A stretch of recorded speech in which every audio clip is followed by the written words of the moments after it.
Hello दोस्तों, इस कहानी का नाम है खिलाड़ी। आगरा से दिल्ली टनल भी है, रेत का है पर महल भी है। छोटा हुआ तो ठीक है, फिर भी बड़ा हुआ तो ताता थिरकी। बुझो कौन? चींटी के बड़े रूप को देखने पर जब डर या आश्चर्य होता है तो नाम निकलता है चीटा। काला रंग, गोल मटोल, तंदुरुस्त शरीर और बड़ा सा मुंह। उसे देखकर लगता है कि अगर चींटी जगत में कुश्ती या बॉक्सिंग जैसे खेल होते तो वह उनका सोमो रेसलर होता। अब इतने ताकतवर प्राणी का घर, अगर कोई ऐसा वैसा मकान हो तो क्या ही मज़ा आएगा। इसलिए एक खिलाड़ी मिट्टी के महलों में रहते हैं। एक से एक ऊंची मीनारें, बड़े बड़े दरवाजे, खिड़कियां और बालकनी, यहाँ सब कुछ है। और तो और इनका यह घर न केवल आसमान की ऊंचाइयों को छूता है, बल्कि ज़मीन के भीतर भीतर असंख्य सुरंगों और रास्तों में भी बसता है।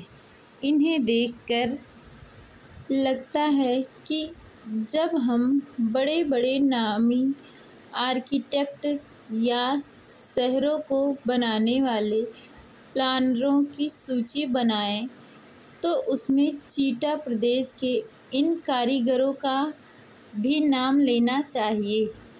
दरवाज़ों को खुला मानकर जब मैं महल में कुछ ताका झाकी करने लगा तो हजारों सुरंगें अंधेरे में जाती दिखी, जैसे इन चीटों का भी कोई मेट्रो सिस्टम हो।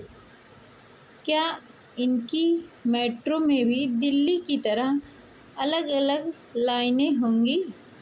पता नहीं। सुरंग की खासियत यही होती है कि उसका कोई अंत नहीं दिखता। चाहे आप कितना भी गहरा झांकने की कोशिश करें, जैसे मैंने की, पास जाकर टॉर्च से अंदर देखने की कोशिश, पर कुछ भी दिखाई नहीं पड़ा। तभी एकदम से बचपन में बना एक पुराना डर कि ज़मीन में जहाँ भी कोई गड्ढा हो वह सांप का बिल होता है, मेरे सामने आ गया। मेरे शरीर में एकदम से एक लहर सी दौड़ी और मैं उठकर वहाँ से भाग गया। मुझे सांप से बहुत डर लगता है, शायद इसलिए क्योंकि मैं उससे कई बार सामने से मिल चुका हूँ।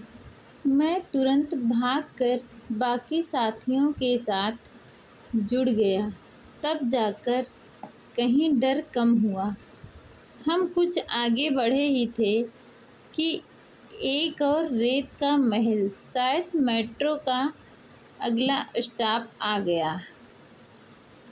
मेरे मन में फिर से जिज्ञासा जाग गई। आगे बढ़ते लोगों के दल को छोड़कर मैं फिर से उसकी ओर बढ़ा। इस बार भी कुछ वैसा ही हुआ। फिर और भी कई बार मैं हर बार सुरंग के रास्तों के बारे में सोचकर आकर्षित होता और फिर उसी के अंधेरे से डर कर वापस भाग जाता। कई बार यही सिलसिला दोहराते दोहराते हम हमारी ट्रेल के अंत पर पहुंच गए और वापस कमरे की ओर जाने लगे।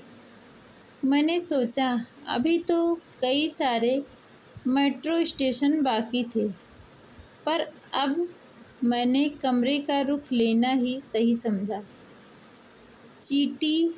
चीटा अपनी दुनिया का हट्टा कट्टा बॉक्सिंग विजेता था और मैं सिर्फ एक कच्चा खिलाड़ी।